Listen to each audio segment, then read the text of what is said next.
Rahul മാങ്കൂട്ടത്തിനെതിരെ BJP. പാലക്കാട്ടെ ജനങ്ങൾ തെറ്റിദ്ധരിക്കപ്പെട്ടെന്ന് BJP. നേതാവ് വി മുരളീധരൻ.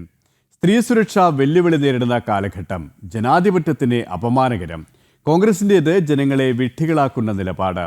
രാഹുൽ എം.എൽ.എ. സ്ഥാനത്ത് തുടരുന്നത് ജനാധിപത്യത്തിന് അപമാനകരമെന്നും വി മുരളീധരൻ പറഞ്ഞു.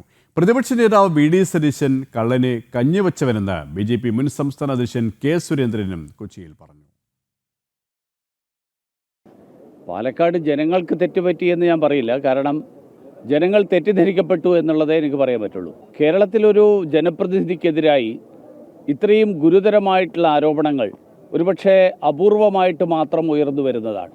സ്ത്രീ സുരക്ഷ ഏറ്റവും വലിയ വെല്ലുവിളി നേരിട്ടുകൊണ്ടിരിക്കുന്ന ഒരു കാലഘട്ടം. ആ കാലഘട്ടത്തിൽ ഒരു ജനപ്രതിനിധി തന്നെ സ്ത്രീകൾക്ക് സുരക്ഷിതത്വമില്ലാത്ത ഒരു സാഹചര്യം അത് കേരളത്തിൻ്റെ ജനാധിപത്യത്തിന് അങ്ങേയറ്റത്തെ അപമാനകരമായിട്ടുള്ളൊരു കാര്യമാണ്.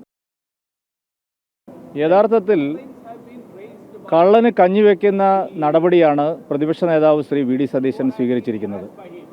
കേരളത്തിലെ കോൺഗ്രസ് പാർട്ടിയുടെ തലമുതിർന്ന നേതാവും നിയമസഭയിലെ പ്രതിപക്ഷ നേതാവുമായിട്ടുള്ള ശ്രീ വി.ഡി. സതീശന് വർഷങ്ങൾക്ക് മുമ്പ് തന്നെ ഈ പരാതികളെല്ലാം അറിയാം. പീഡിപ്പിക്കപ്പെട്ട പെൺകുട്ടികളെല്ലാവരും ശ്രീമാൻ വി.ഡി. സതീശനെ കണ്ട് ഇതിന് പരിഹാരം ഉണ്ടാക്കണമെന്ന് ആവശ്യപ്പെട്ടതാണ്. അവസാന നിമിഷം വരെ വി.ഡി. സതീശൻ ഇദ്ദേഹത്തെ സന്ദർശിക്കുകയായിരുന്നു. എല്ലാം കൈവിട്ടു പോയപ്പോഴാണ് രാവിലെ വലിയ വികാരപ്രകടനം അദ്ദേഹം നടത്തിയത്. കള്ളന് കഞ്ഞിവെക്കുന്ന പ്രതിപക്ഷ നേതാവാണ് കേരളത്തിലുള്ളത്. കോൺഗ്രസിൻ്റെ സംസ്ഥാന നേതൃത്വം മുഴുവൻ ഈ കാര്യങ്ങൾ അറിഞ്ഞിട്ടുള്ളതാണ്. ഗുരുതരമായ കേസാണിത്. നിയമസഭാ സാമാജികനായിട്ട് തുടരാനുള്ള അവകാശം രാഹുൽ മാങ്കൂട്ടത്തിനില്ല. അദ്ദേഹം രാജിവെക്കണം.